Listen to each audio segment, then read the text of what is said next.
प्रत्यक्षं ब्रह्मासि त्वामेव प्रत्यक्षं ब्रह्म वदिष्यामि ऋतं वदिष्यामि सत्यं वदिष्यामि तन्मामवतु तद्वक्तारं वदतु मामवतु वक्तारम्।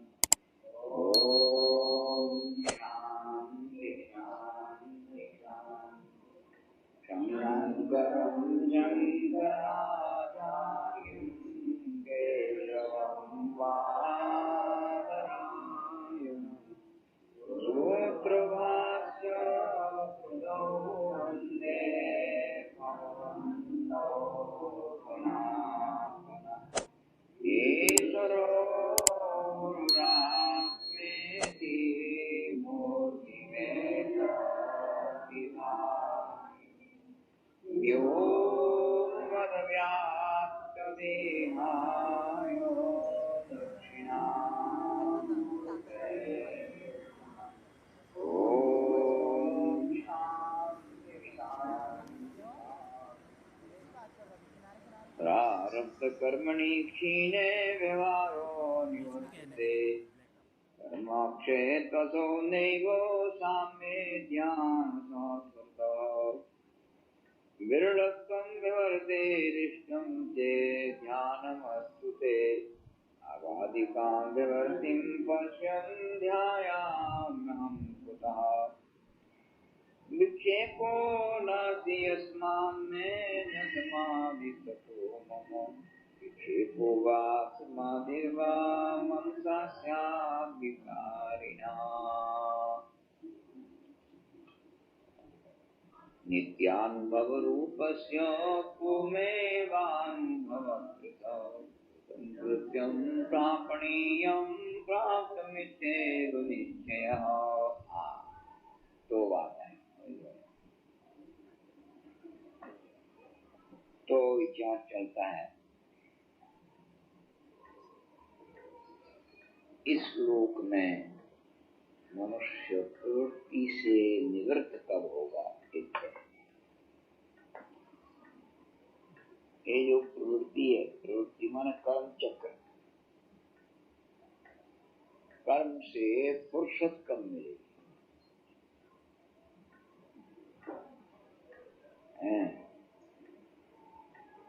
कर्म से फुर्सत मिलेगी दो तरह से। एक तो बेटा बेटी आए, फिर बेटा बेटी के बेटा बेटी आए, और माँ बाप का रस्म जोड़ते गए। जैसे अपने केरी चूसते हैं, पहले तो बेटा बेटियों ने चूस लिए और फिर थोड़ा सा रह गया, तब बेटा बेटियों के आगे आ गए। ये बाकी रस्म तो था, उन्होंने चूस लिया।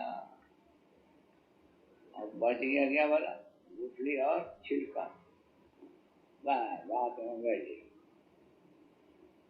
तो ये है निवृत्ति की बात, कोई भी नहीं रहेगा, सबने छोड़ दिया।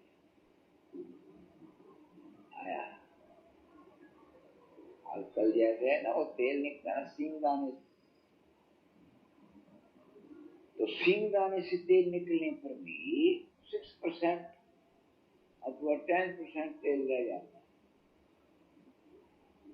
उसको तेल को निकालने के लिए एक दूसरा प्लांट बना हुआ, सॉल्वेंट प्लांट। सॉल्वेंट प्लांट क्या है, वो जो 6% रह गया उसको ऐसा समझ लो। पहले तो बेटा बेटी तेल निकाल लेते हैं, अब बच गया फिर थोड़ा 6%, बेटा बेटियों को आगे फिर बेटा बेटी, वो सॉल्वेंट प्लांट, वो बचा हुआ 6% उन्होंने व्यवहारो निवर्तते, व्यवहार निवृत्त हो जाएगा, कुछ नहीं होगा। और जो ज्ञानवान है उसका व्यवहार कैसे निवृत्त होगा। ज्ञानवान के व्यवहार की निवृत्ति का कारण प्रारब्ध क्षीण होना, प्रारब्ध क्षय। क्योंकि इस शरीर की जो स्थिति है वो प्रारब्ध कर्म के अधीन है। जैसे हमारे पूर्व जन्म के कर्म आए, उन कर्मों ने इसको जन्म दिया। इसकी मम्मी कौन होनी चाहिए, तो मम्मी को पकड़ के ले आए, डैडी को पकड़ के ले आए, और उस देश को, उस काल को सब कर्म ने पकड़ा, और इसका वो कर्म इसको जन्म देता है। अब कब तक इसको जीवित रहना है, ये भी कर्म के अधीन है। कोई कहे कि हम बड़ा सुंदर भोजन करते हैं, बड़े अच्छे सुंदर बंगलों में रहते हैं, और बढ़िया कपड़े पहनते इसलिए जीते हैं, ये बात झूठी। जब तक प्रारब्ध कर्म है तब तक, और प्रारब्ध कर्म जब नष्ट हो गया तब राजमहलों में रहो, बढ़िया से बढ़िया सुंदर पदार्थों के ढेर लगे पड़े, कुछ नहीं, हवा निकल गई ठंडा होगा। जब तक अंदर हवा है तब तक। ये कहते प्राणो माता, प्राण पिता, प्राण भ्राता, प्राण सखा, प्राणाचार्य। प्राणो माता कहती है, माता कौन है? कहती बेटा प्राण, प्राणी माता, प्राणी पिता है। एक शरीर में प्राण माता, दूसरे शरीर में प्राण पिता, तीसरे शरीर में प्राण माता। इस तरह जो कुछ भी है ये प्राण ही घूम घूम के बेटा बेटी, माँ बाप, पति पत्नी, गुरु चेला बन रहा है। कौन? प्राण। ये प्राण जब तक इस शरीर को पकड़ के रखेगा ये शरीर चलेगा, और जहाँ इस प्राण ने शरीर को छोड़ दिया फिर शरीर में क्या रखा? ये है कि वो तुम्हारी अंतर आत्मा है, वो जो प्राण है वो यहाँ कर्म क्या? जब तक कर्म चलेगा प्राण चलेगा नहीं। अभी मुंह बंद कर दिया तब क्या होगा? कहते प्रारब्ध कर्मणि क्षीणे व्यवहारो निवर्तते। तो ज्ञानवान का ज्ञान अग्नि के द्वारा संचित कर्म और आगामी कर्म को नष्ट होगा। केवल प्रारब्ध कर्म चल रहा है। जिस प्रारब्ध कर्म के बल से ये शरीर है, ये शरीर चल रहा है, किंतु जब वो प्रारब्ध कर्म क्षीण हो गया तो शरीर भी छूट गया। तो इस शरीर के द्वारा वो मनुष्य जैसा दिखता था, किंतु मनुष्य नहीं। इसलिए श्रुति कहती ब्रह्मवेद ब्रह्मेव भवति। जो ब्रह्मवेद है मैंने ब्रह्म को जानता है वो ब्रह्म ही है। ब्रह्मवेद ब्रह्मेव भवति। जो इस महान ब्रह्म को जानता है वो ब्रह्म नहीं है, जैसा पिता ब्रह्म है। क्योंकि जब तक देह बंध को पकड़ के बैठा है, इस देह को पकड़े, देह अपना काम तो करेगा है? इसलिए किंतु इस शरीर में रहता हुआ भी, इस शरीर में रहता हुआ भी शरीर से उसका कोई अटैचमेंट नहीं, शरीर से उसका कोई शोक हो नहीं। इसलिए वो अंदर से अपने स्वरूप में स्थित हो गया। और आगे अंदर से वो अपने स्वरूप में स्थित है, कोई दिक्कत नहीं। इसलिए उपनिषद का ये मंत्र कहता है ब्रह्मवेद ब्रह्मेव भवति। महान ब्रह्म को जानने वाला तो ब्रह्म ही है। इसका क्या भाव है? अभिप्राय ये चिदाभास को लेके जीव भावकारो था। जब अपने स्वरूप को ये समझ गया तो चिदाभास की क्या होगी? जैसे शीशा लगे, शीशे में मुंह देखा तो अपने मुंह का प्रतिबिंब शीशे में पड़ा, समझे? तो असली मुंह ये हुआ कि ये हुआ?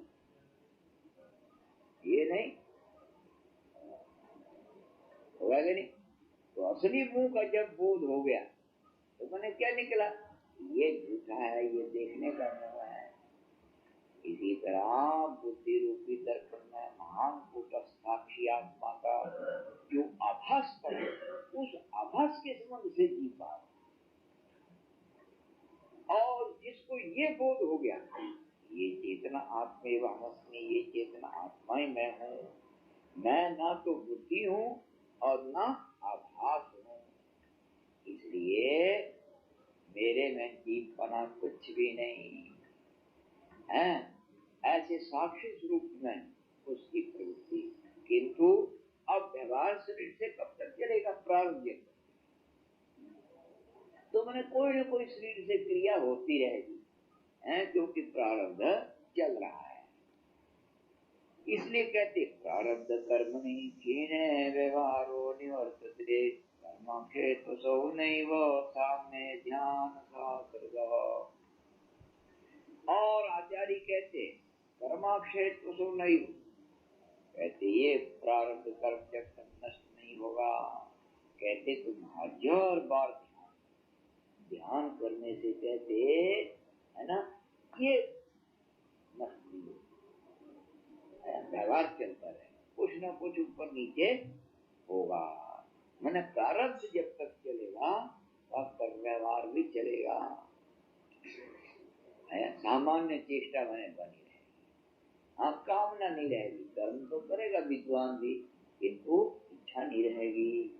इससे पहले हम लोग इच्छा में बंद करके चलते हैं। इच्छा मार्केट गए तो कहाँ जाना है, तो वहां की इच्छा आ गई कि नहीं। तो जैसे पशु के गले में रस्सी डाल दिया और जिधर खींचो उधर चला जाता है, इसी तरह एक इच्छा रूपी रस्सी हमारे अंदर जो आ गई, अब जिधर की इच्छा होगी उधर खींच के जाता है कि नहीं है। तो यही कहना पड़ेगा कि उस पशु के गले में पड़ी रस्सी दिखती है, हमारे अंदर पड़ी रस्सी दिखती नहीं। किंतु रस्सी तो पड़ी है। इसलिए कर्म क्षय के लिए प्रारब्ध क्षय भी होना चाहिए, प्रारब्ध का नाश भी होना चाहिए। आगे बात करते हैं, कहते हैं प्रारब्ध निमित्त कस्य व्यवहार से विरलत्व ध्यान कर्तव्य में क्या संज्ञा है।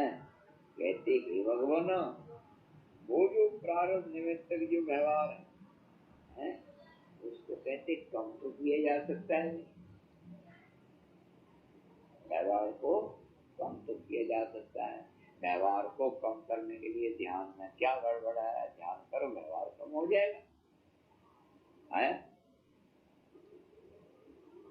एक बात करते हैं, कहते सामान्यता जो व्यवहार है ज्ञानी से, वो कहते व्यवहार का बाधक नहीं होता। सामान्यता जो व्यवहार है ज्ञानी होने पर वो व्यवहार में बाधक नहीं, वो सामान्यता वो व्यवहार के बाधक नहीं कहेंगे। माने व्यवहार होता रहे, क्या फर्क पड़ता है? जैसे आंख देख रही है, क्या गड़बड़ हो गया तुम्हारे, देखती कान सुनते हैं, अब ज्ञान होने का मतलब है कान बंद हो जाए, आंख बंद हो जाए, शरीर हिलने डुलने बंद हो जाए, ये ज्ञान का लक्षण नहीं, ये तो जड़ता का लक्षण।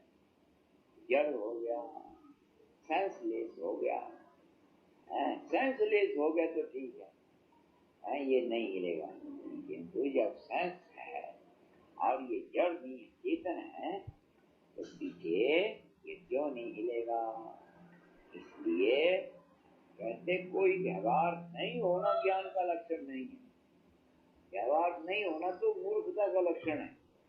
अच्छी फर्स्ट क्लास मूर्खता होगी तो व्यवहार नहीं होगा, बैठ जाएगा हाथ पे हाथ रख के, ज्ञान जितना अच्छा होगा व्यवहार तो उतना अच्छा करेगा। क्योंकि व्यवहार में विकृति आती है कहाँ से, वासना से।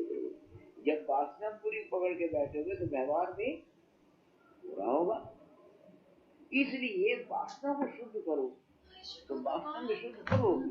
जब तुम्हारे को ज्ञान हो जाए कि अरे ये जो अंदर बैठा है हम इसके बिना क्या है, इसके बिना सार क्या है? ठीक है, कोई हमको बेटा मानता है, कोई हमको भाई मानता है, कोई हमको पति मानता है, कोई हमको पिता मानता है, किंतु हम ये हम नहीं अंदर रहेगा तो कौन इस शरीर को पूछेगा? ये किसी का बेटा बेटी या पति है या माँ बाप है, ये कोई इसका विचारेगा कोई नहीं। तो मने उस गरीब का कोई नहीं है आया। इसी तरह ये शरीर को तो गरीब समझो, आत्मा के बिना इसका कोई रक्षक नहीं है। कोई रक्षक उठा के जाए अग्नि में आहुति कर देंगे और हरिओम तक हो जाएगा। इसलिए ये तो उसी की कृपा से मठ गस्ती कर रहा है, खा पी रहा है। कहते महाराज भगवान की कृपा से ठीक। न्यू लाइटेड जो लोग हैं वो गए भगवान की कृपा, हम लोग कमाते खाते हैं। तो यहाँ प्राण बंद हुआ फिर कमा के बताओ तो यार क्या कमाओ? तो अंदर है तब तुम कमा रहे हो कि अंदर नहीं है तब कमा रहे हो? अंदर वो है तो कमा भी रहे हो, खा भी रहे हो, और अंदर ही वो नहीं है तो क्या कमाओगे, क्या खाओगे? इसलिए जो अंदर है उसका नाम भगवान है। अब बाहर तो भगवान का शरीर है ना, अपने शरीर को भगवान मान लेते हैं, जो अंदर है उसको भूल जाते हैं, इसलिए मार खाते हैं। किसी के घर में जाओ तो उसके नौकर को खट नमस्कार करके क्या कहना? मालिक की तो खोज नहीं करो, मालिक कहाँ? बस नौकर के साथ किया, उसी को नमस्कार किया, उसके साथ बैठ के गप्पे करने लग गया। और मालिक अंदर बैठा है, देख रहा है वो क्या कर रहा है। वो तुम्हारे को क्या समझेगा? बुद्धिमान समझेगा कि बुद्धू समझेगा? क्या इसी तरह समझ लो कि अंदर बैठा है, उससे तो बात नहीं करते, और उसके बंगले के जो पहरेदार हैं, नौकर हैं, उनसे अपने खूब बात करते हैं। नैना देवी से खूब घुल मिल के बात करते हैं, वरुण देव से खूब स्वर मिला के बात करते हैं, बाघ देवी से खूब बातें करते होते हैं, इंद्रिय से खूब बात करते हैं, सारी इंद्रियों से खूब मटर गस्ती करते हैं, उनको क्लब में घुमाते हैं, और जो अंदर है उससे कब बात की? जब बात ही नहीं किया तो वो तुमको क्या देगा? जाने बैरंग गया बैरंग जाए, हमारा क्या बिगड़ेगा? ये पुनरपि जननम पुनरपि मरणम पुनरपि जननी जठरे शयनम, हे गुणगारे पुनितसारे कृपया पारे पाहि मुरारे, भज गोविंदम गोविंदम भज मूलमते गोविंदम भाई। है ना वो जो गोविंद है अंतरात्मा, गोविंद अंतरात्मा, बुद्धि का साक्षी गौ है बुद्धि, इस बुद्धि का साक्षी जो अंतरात्मा। कहते मूल मते बाहर तुम भगत तो भगत है क्या? वो भगवान के मंदिर तब उस खंबे से मिलता है, बड़े प्यार दरवाजे थी, वो बड़े प्यार से छाती में लाता है और दीवार को पकड़ के बड़ी खाया। अभी मंदिर के पीछे जाएगा, दीवार से छाती चिपकाता है। अब खट दरवाजे के सामने आया, यूं किया भगवान है क्या? उसे मिला ही नहीं, क्या बोला इसकी भक्ति में क्या मतलब? अरे मंदिर में जाओ तो मूर्ति को देखो क्या है, और दीवारों में छाती टकराने से क्या है? इसी तरह ये जो अंदर बैठा है देवताओं का देवता, इसकी खोज करो। मनुष्य शरीर इसके लिए है, भोग के लिए तो भोग योनि है, हमारे बड़े क्षेत्र है, भोग के क्षेत्र में उनको कोई पाबंदी नहीं, कोई ला नहीं, कोई गवर्नमेंट नहीं उनके ऊपर है, उनकी कोई जाति नहीं, कोई है देश नहीं, उनके लिए कोई साल नहीं। यथा काम गोवर्धनम उपनिषद में एक बड़ी अच्छी कथा आई। भगवान प्रजापति बड़ी मस्ती से बैठे हैं और प्रजापति के संतान के रूप में देवता, असुर, मनुष्य, पितर और पशु ये सब इकट्ठे हुए और भगवान प्रजापति के पास में चले गए। नहीं तो वहां पर जाके बैठ गए। दुनिया का नियम ये है, अपने से किसी बड़े के पास में जाओ तो फट उससे बोलो कुछ मत, तू क्या बैठ। एक नियम, वो पूछे तो बोल, नहीं तो गड़बड़ हो जाएगी। तो सब जाकर के बैठ गए। बेटा बेटी तो है उनके हैं, किंतु अच्छा बेटा बेटी कौन, माँ बाप के पास जाए चुपचाप बैठ जाए, अलग अलग नहीं करे, बेटा बेटी वाला तो नहीं है, चुपचाप बैठ जाए। ये वो बच्चे अच्छे बच्चे कौन है। एवं भगवान प्रजापति के पास में जाके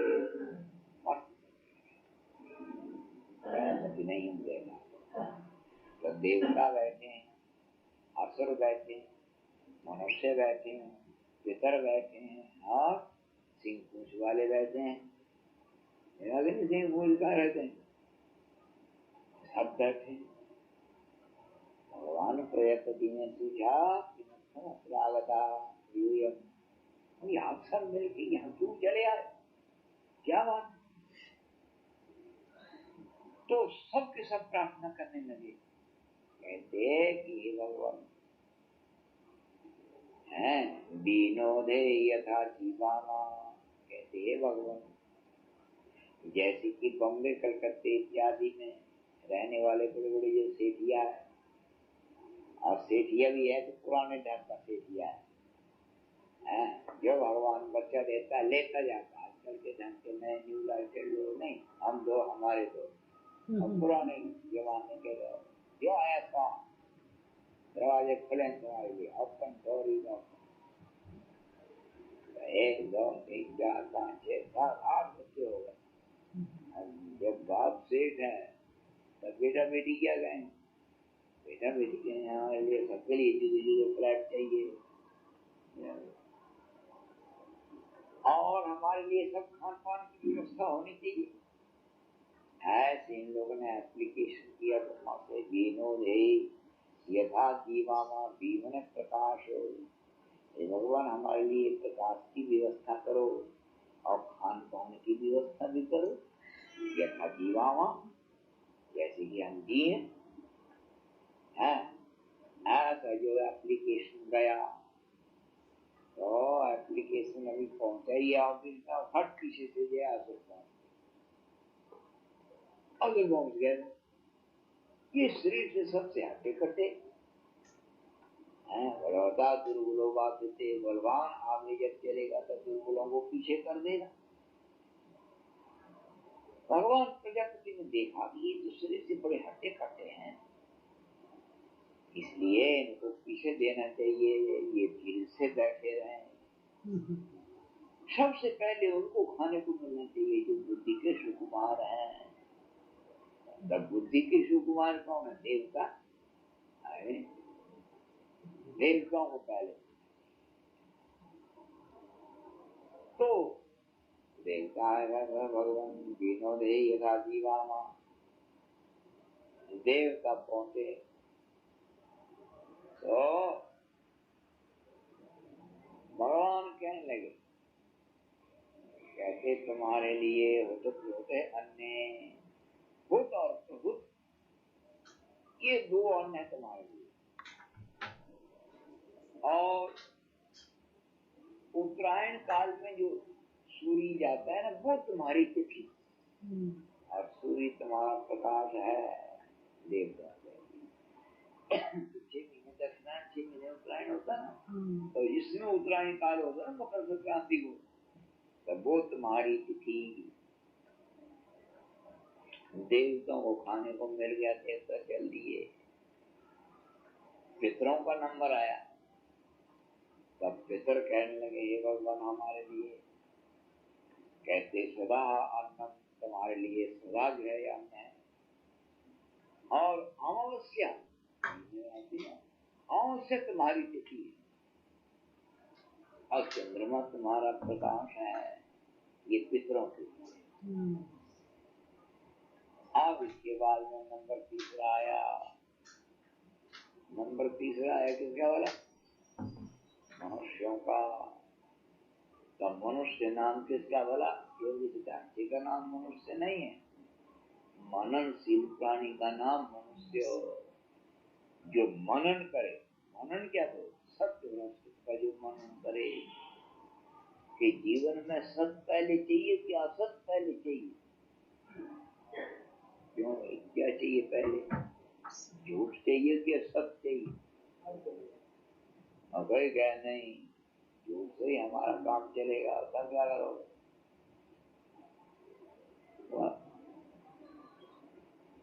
तो इसलिए जिसकी दृष्टि में यह है कि सत असत, सत के बिना असत नहीं चलेगा, कि चलेगा? नहीं चलेगा। कोई उदाहरण दो हमारे को। नहीं, यदि वो आत्मा नहीं तो ये शरीर क्या है? ये किसी को पता नहीं रहेगा, कुछ भी नहीं है। इस शरीर का कोई बेटा बेटी नहीं है, कोई भाई बंधु नहीं, उठा के अग्नि में डाल देंगे। वो जिसकी कृपा से ये शरीर भाई बंधु के बीच में बैठ के मटर गस्ती कर रहा है, वो सत आत्मा, तो वो आत्मा हमारा स्वरूप है, ये समझना है। सत्संग का मतलब क्या? इस सत से मिलो। सत्संग कोई ड्रामा नहीं है जो कर्ण रस हो। सत्संग एक तत्व का विचार है जिसमें बुद्धि को कुछ मिले, बुद्धि कुछ पकड़े। तो ये मनुष्य प्राणी, इसलिए मनुष्य प्राणी की ड्यूटी है मनन करने की। वो सत और असत को सोचे क्या है। सत के बिना असत नहीं।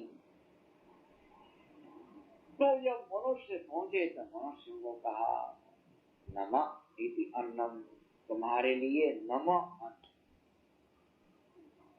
नमः शब्द का दिया होता बोला नमस्कार, मैंने तुम्हारा जो भोजन है वो नमः है, मैंने आदर तुम्हारा भोजन है। आदर तुम्हारा होना चाहिए, आदर होता रहेगा तो तुम ठीक भोजन दे रहे। और वो जो भोजन है जो पेट की हंडी भरने का, वो तो पशुओं की श्रेणी में है। एक दाना गेहूं का लेके खेत में डाल दिया, और खेत में गया तो वो सुई की तरह अंकुर निकला। अब वो जितना भी लंबा पोर्शन है वो तो घास पशु पक्षियों का भोजन हो गया। अब उसी से, उसी घास में से रिफाइंड मैटर जो है वो दाना बना, दूध बना, और उस दूध को सूर्य की अग्नि से मावा बनाया, दूध का मावा बनाया। वो देखो कैसा बोतलों में दूध भरा फिर मावा बना, तो इतना रिफाइंड जो मैटर हुआ है तो किंतु घास ही आया। वो बात ऐसी हुई, एक माँ के दो बेटे रहे, जरा तेरे से जवान तेरे से जवान रहे। एक तो रात में ठल्ला छोड़ा, हाथ पटके और बस खाने के टाइम में आ गया। जगनी निठल्ला किसको कहते? काम धाम कुछ नहीं करे, खाने के टाइम में आ गया निठल्ला। और एक कमाऊ बेटा रहा, दिन भर जाते हार्ड वर्क करेगा, आज जो कुछ मिला सायकाल को मम्मी के सामने दे दिया।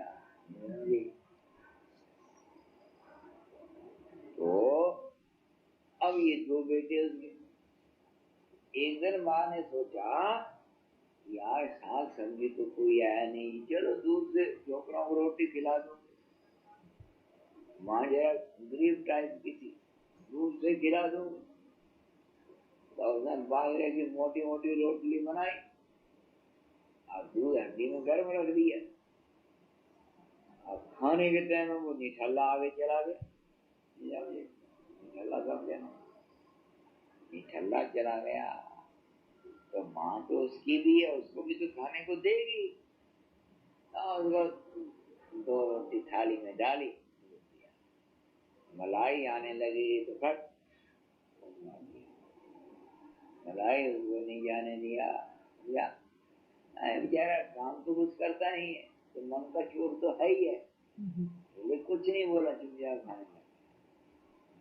अब वो आया दूसरा, मैंने थाली को खाया, हर 2 रोटी डाली। अब दूध देने लगी तो हंडी को हिला कर जो उसमें सारा डाल दिया, उसका जो कचरा था दूध का। मैंने कहा माँ जो तो इसको जो है वो जो है मधु मलाई आपकी दी, मैं सोचे है तो कोई काम करेगा, ये तो काम करेगा, कुछ काम तो करना नहीं, तेरे को मलाई क्या होगा। देखो 5 फुट लंबी भूमि है, इतना अकल है। વયો ગયો સ્વામી ખાવા પૂરું થઈ ગયું ખટ ખટ 2 વાર આવ્યું પેટ પૂરી થઈ ગયું तो इसी तरह माता भगवती के बेटे जो है मनुष्य, इनका नमन श्री थोड़ा शेगा ना तुम होना चाहिए, जो समाज में, जाति में, परिवार में, राष्ट्र में देखते नहीं हो। बिरला है तो धनी आदमी, बिजनेसमैन है, कोई महात्मा तो नहीं है। घर के उद्देश्य से कमाते हुए भी देश मान देता है उसको, क्यों देता है? घर को तो उसने ज्यादा कमा कर दिए, नहीं उसकी भावना देश में है, उसकी भावना जाति में है, उसकी भावना धर्म में है, भावना से उसने सब कुछ दिया। तो सबने उसका मान किया, ज्यादा माल तो उसने धर्म ही दिया, फिर भी भावना उसकी जाति पर, भावना उसकी देश पर, भावना राष्ट्र पर, भावना धर्म पर। तो इसलिए शुद्ध भावना तब हो, केवल परिवार पर ही भावना रखोगे तो हमारी भावना जस्ट लाइक टाइगर की है। टाइगर की भी उतनी इच्छा होती, शिकार करके ले आए बच्चों के सामने पड़ती, यार जस्ट लाइक टाइगर। हम लोग टाइगर जैसे नहीं, ले आओ अपने बच्चों को दो, दूसरे बच्चों का भी ख्याल करो। इसलिए किंतु ये सब होगा जब मनीषी सोचेगा कि मेरे जीवन में सबका अंश है, जाति का अंश भी है, धर्म का अंश भी है, राष्ट्र का अंश भी है, तो हम इस तरह सोचेंगे मामा। तो इस तरह और अग्नि प्रकाश, मनुष्यों का प्रकाश कौन है? अग्नि। अग्नि के बिना उनसे व्यवहार नहीं कर सकता। और इसके बाद में दूसरे बेटे आए, किस नंबर के बोला? 4थे नंबर के। कौन से? पशु आए, पूछ फटकारते हुए कहते हे भगवान हमारे लिए क्या खाना दाना होगा? तो कहते यथा कामं वो असनम, तुम्हारे लिए तो ये अच्छा भोजन है, तुम रात में खाओ, दिन में खाओ, चलते फिरते खाओ, बैठ के खाओ, तुम्हारे लिए कोई समय की पाबंदी नहीं। और दिमाग प्रज्ञाशील जो मानव प्राणी है, ये तुम्हारा प्रकाश होगा। एक बिजली गौ है, जंगलों के आगे पीछे रहती है।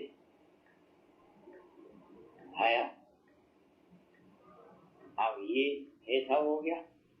और मनुष्यों के लिए क्या होता है? महान अग्नि प्रकाश है।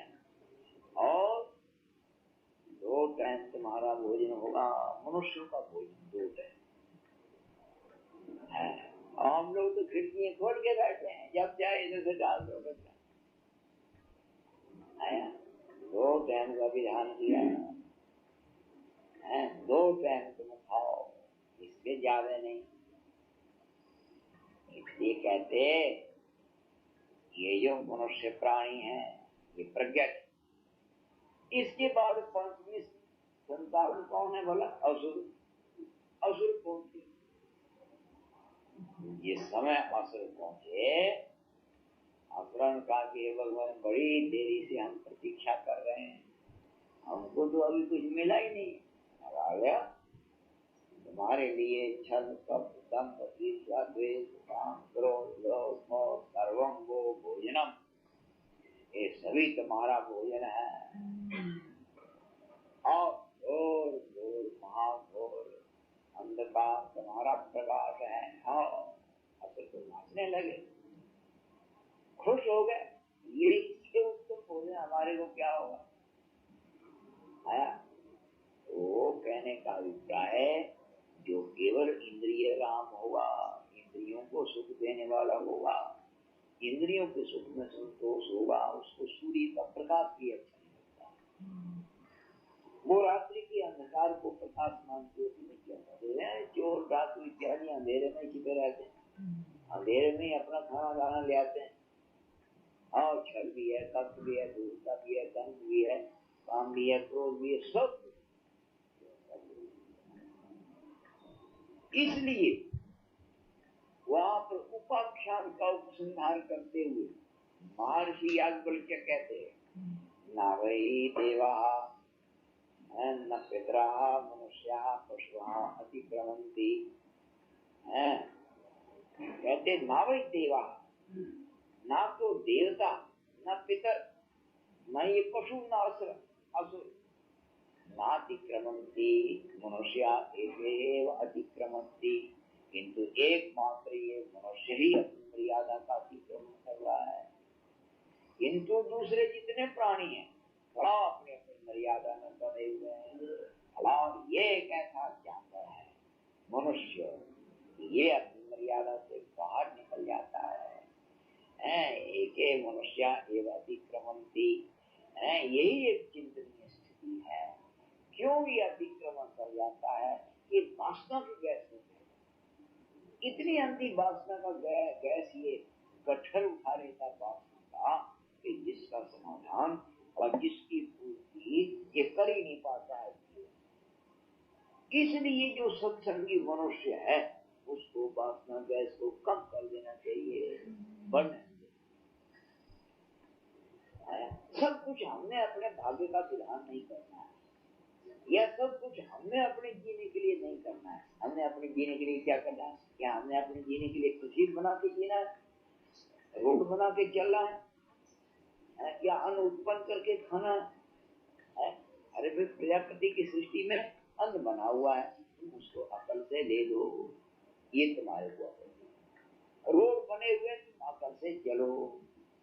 पृथ्वी बनी हुई है, तुम अकल से इसके ऊपर जियो कि हम नई पृथ्वी बनाएंगे तब हम जिएंगे। नई पृथ्वी कैसे बनाओगे बड़ा? हम अपनी ओर से हम स्वयं जल को उत्पन्न करेंगे तब हम पिएंगे होगा।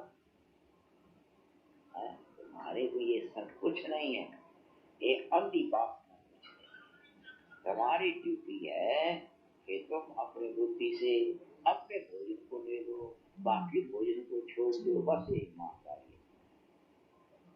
हमने अपने भोजन को तो दिया और दूसरों को भोजन को समेट करके अपने नीचे दबा दिया है। जैसे बैंकों में हम लोग खाते खोल डालते हैं, अगर ये सीन पूछ वाले भी कहीं खाते खोलने की अकल में आया हो तो तब हार गया होगा। ये घास मिलता तुझे तो मोटे से मोटा जो खा रहा है बैंक खोल के बैठ, हाथी अपना खाता खोल के बैठ जाता यार, दूसरी चीज घुस जाते जंगल और खत्म हो जाता। भगवान ने बड़ी समझदारी से इनको बोल रखा, हम लोगों को समझदारी में थोड़ी सी बुद्धि ज्यादा दे दी। तो बुद्धि इसलिए दिया कि ये एक ऐसा ढांचा है शरीर का, यहाँ से आत्मा का मोक्ष करके जा सकता है, किंतु यहाँ हम लोग और फैला के ताना जो है फंसा के जाते हैं। इसलिए सत्य की उपेक्षा नहीं होनी चाहिए, उसके समझने के लिए बड़ी शुद्ध बुद्धि हम लोगों को मिली है, इसलिए उस बुद्धि का उपयोग करना चाहिए। इसलिए कह रहे हैं विरलत्वं निवर्ते रिष्टं चेत् ध्यानमस्तुते अम्बाधिकां विवर्तिं पश्यन् ध्यायाम्यहं पुनः। आचार्य कहते हैं विरलत्वं निवर्ते रिष्टं चेत् ध्यानमस्तुते, कहते हैं भगवान व्यवहार जो थोड़ा कम हो जाए, इसलिए ध्यान तो करना चाहिए। कहते हाँ तब तो करो। जो बुद्धा बुद्धि घर में रहते हैं और थोड़ा चलाते हैं, किसको बोला इसको चलाते हैं।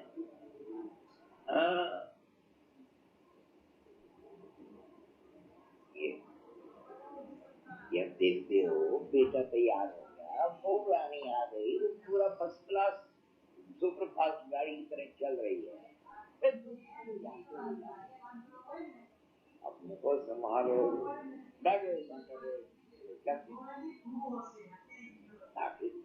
बात थोड़ा बहुत करो, फूफा करो, क्योंकि ज्यादा फूफा नहीं करे तो मुंह बंद कर क्या लग पट्टी बांध देते हैं। ये बड़ी सावधानी दी कर्मयोग, बड़ी सावधानी से अपने लिए तो कुछ भी ख्याल नहीं है, अपना भी ख्याल रखो। जब जाना है यहाँ से लटा पटा लपेटना है, कहाँ तक अपने जहर होएंगे पटेंगे। किसी ने नहीं कहना है कि वो बड़े अच्छे थे, क्या बड़े अच्छे थे कहते बाप कमा कमा के जोड़कर हम लोग को बचपन में खिलाता है, या बेटा बेटी बोलते हैं बाप, इतना ही खर्चा तो कर रहे, हम लोगों को क्या खिलाए बचपन में, हम लोग ऐसे ही मांगते रहते थे, बाद में यूं कहते। तो इसलिए सब कुछ भी नहीं, इसलिए कहते बिरला तुम व्यवहार से रिश्ते से ध्यान मांगते, व्यवहार को कम अगर करना हो तो ध्यान जरूर करे। ध्यान का मतलब केवल जो है वक्त ध्यान नहीं, जैसे बगुला बैठता है कि नहीं, तो ध्यान कर रहा है, देख रहा है मछली कैसे घूम रही है, तो वक्त ध्यान नहीं करना है, ध्यान कर रहे हैं और सोच रहे हैं बेटा किधर जा रहा है, किधर जा रहा है, ये नहीं, ध्यान करो जाए पूरा ध्यान करो, कुछ ख्याल मत करो कहीं जाए। अबाधिकाम विवर्तिम पश्याम्यहम कुतः, और कहते क्या व्यवहार बाधक नहीं है, इसमें बाधक नहीं बोला, ज्ञान निष्ठा, व्यवहार ज्ञान निष्ठा में बाधक नहीं है। तब पीछे ध्यान करने की बात क्या है, विक्षेपो नास्ति में यस्मात् न समाधिस्थो मम। और आचार्य कहते हैं कि देखो विक्षेपो नास्ति यस्मात्, क्योंकि मेरे को व्यवहार से यदि कोई विक्षेप नहीं तब तो मेरे को समाधि लगाने की चाहिए, तो समाधि है, ज्ञान हमारा स्वस्थ है, विक्षेप की निवृत्ति के लिए समाधि चाहिए, विक्षेप तो है ही नहीं, जब विक्षेप नहीं है तो समाधि है, इसलिए कहते हैं विक्षेपो वा समाधिर्वा मंसास्याम विकारिणः, कहते विक्षेप अथवा समाधि ये किसका होगा, कहते विकारी जो मन विकारी है तो समाधि है, विकार को हटाने के, क्योंकि उस विकारी मन में ही विक्षेप बैठता है, इसलिए विकारी मन में विक्षेप की स्थिति रहती है।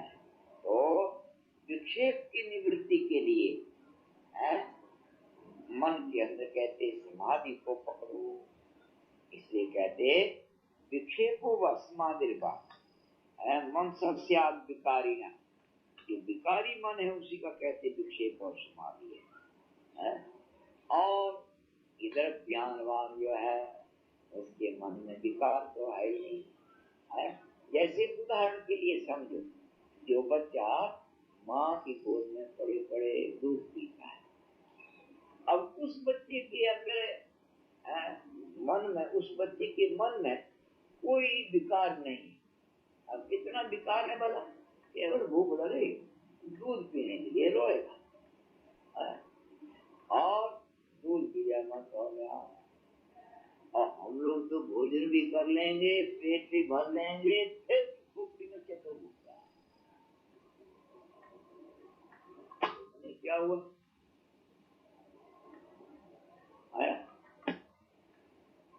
हमारा मन विकारी, हमारा मन निश्चिंत नहीं है,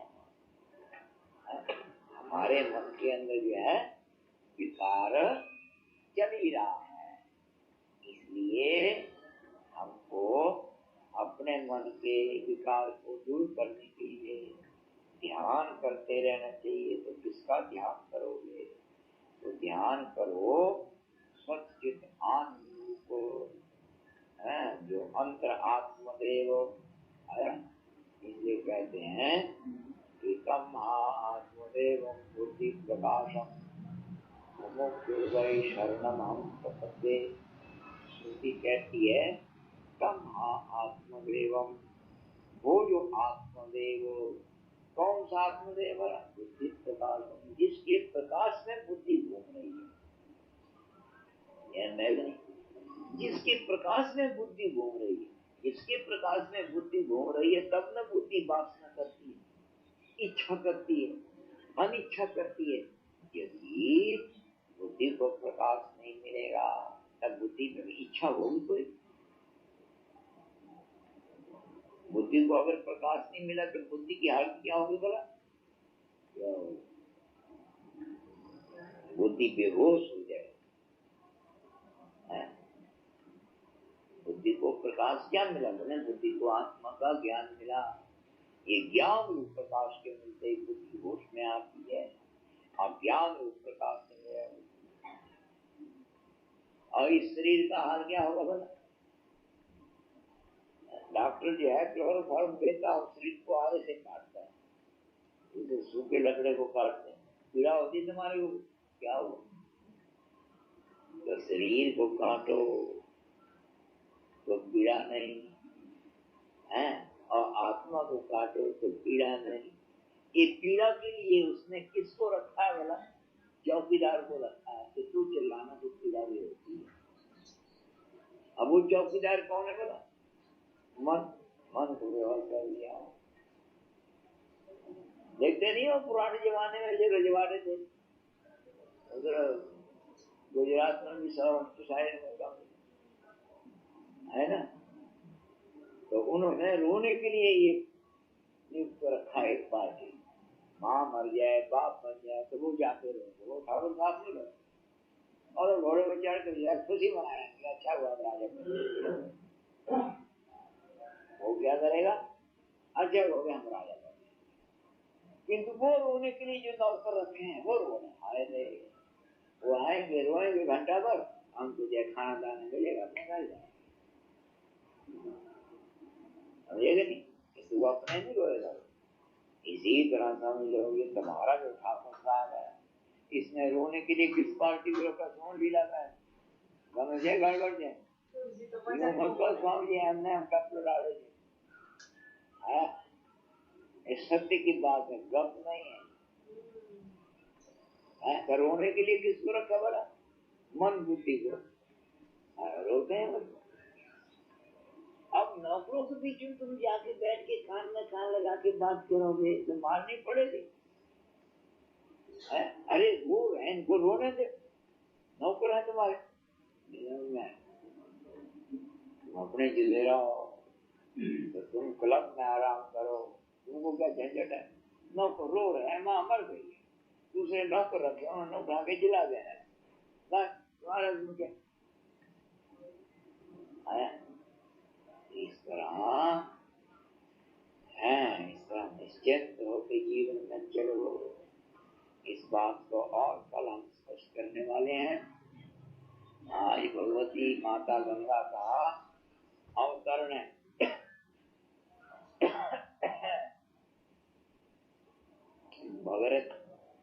भगीरथ देखो, भगीरथ जो इक्ष्वाकु वंश में महान शूरवीर एवं प्रतापी राजा हुआ, भगीरथ आया। इक्ष्वाकु वंश भविष्यत मनु से चला, मनु वंश है। तो वो जो अपने पूर्वी थे उनके सगर के पुत्र, उनके कल्याण के लिए भगवती गंगा को इस धराधाम पर लिया है, उसका अवतार। तो उसी के नाम से ये दशहरा प्रसिद्ध है। तो इसलिए हम लोग सब मिलके चले, भगवती गंगा का वहाँ पूजन करते हैं। आप फिर प्रसाद लेके आप लोग अपने अपने घरों को जाओ ओंकार बोल, पहले बैठ के सीधे होके ध्यान करो। सच्चित आत्म रूपी आत्मा है ऐसा सुख निश्चय मन में करो और ओंकार बोल के ध्यान करना चाहिए।